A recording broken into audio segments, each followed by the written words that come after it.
ఉపాధ్యాయుల వారికి, ప్రధాన ఉపాధ్యాయుల వారికి, ముఖ్య అతిథులకు, పెద్దలకు, నా తల్లి తండ్రి సమానులైన ఉపాధ్యాయ బృందానికి మరియు నా తోటి అక్కాచెల్లెలకు, అన్నదమ్ములకు 75వ గణతంత్ర దినోత్సవ శుభాకాంక్షలు.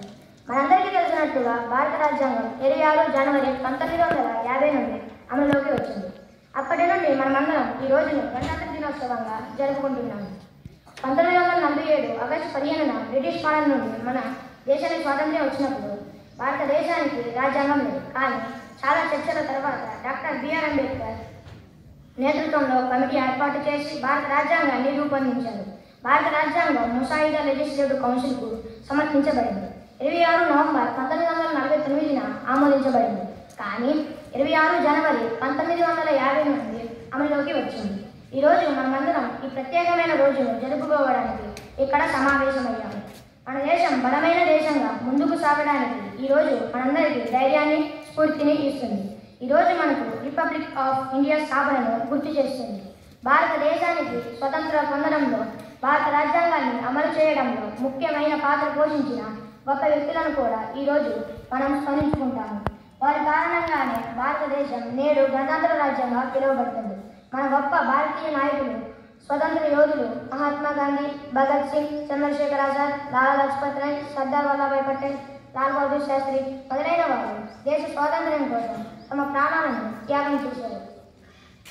ఈ సంవత్సరం 75వ గణతంత్ర దినోత్సవాన్ని జరుపుకుంటున్నాం. రిపబ్లిక్ అంటే దేశంలో నివసించే ప్రజల అత్యున్నత శక్తి. దేశాన్ని సరైన దిశలో తీసుకెళ్లడానికి రాజకీయ నాయకులుగా తమ ప్రతినిధులను ఎన్నుకునే హక్కు ప్రజలకు మాత్రమే ఉంది. భారత రాజ్యాంగానికి ఉన్న అధికారాల వల్ల దేశంలో మనకు నచ్చిన ప్రధానమంత్రి, ముఖ్యమంత్రి, ఇతర నాయకులను మనం ఎన్నుకోగలుగుతున్నాము. మనం గర్వించదగిన భారత స్వతంత్ర సమర యోధులు భారతదేశంలో సంపూర్ణ స్వరాజ్యం కోసం 200 సంవత్సరాలకు పైగా పోరాడారు. తమ భవిష్యత్ తరాలు ఎవరికి బానిసలుగా ఉండకూడదని, తమ హక్కులను స్వేచ్ఛగా వినియోగించుకోవాలని వారు ఇలా త్యాగాలు చేశారు.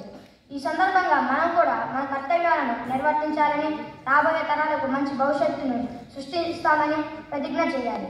అప్పుడే భారతదేశానికి బలమైన దేశంగా తీర్చిదిద్దుతాం. పౌరులందరికీ రాజ్యాంగంపై అవగాహన కల్పించి అందరికీ సమానంగా జీవించే అవకాశం కల్పించినప్పుడే త్యాగదనుల త్యాగానికి విలువ పెరుగుతుంది. అలాగే పేదరికం, నిరుద్యోగం, నిరక్షరాస్యత, గ్లోబల్ వార్మింగ్, అసమానత మొదలైన సామాజిక సమస్యల గురించి ప్రతి ఒక్కరూ చిత్తశుద్ధితో పనిచేస్తేనే మన దేశం సంపూర్ణ అభివృద్ధిని సాధిస్తుంది. జై హింద్, జై భారత్.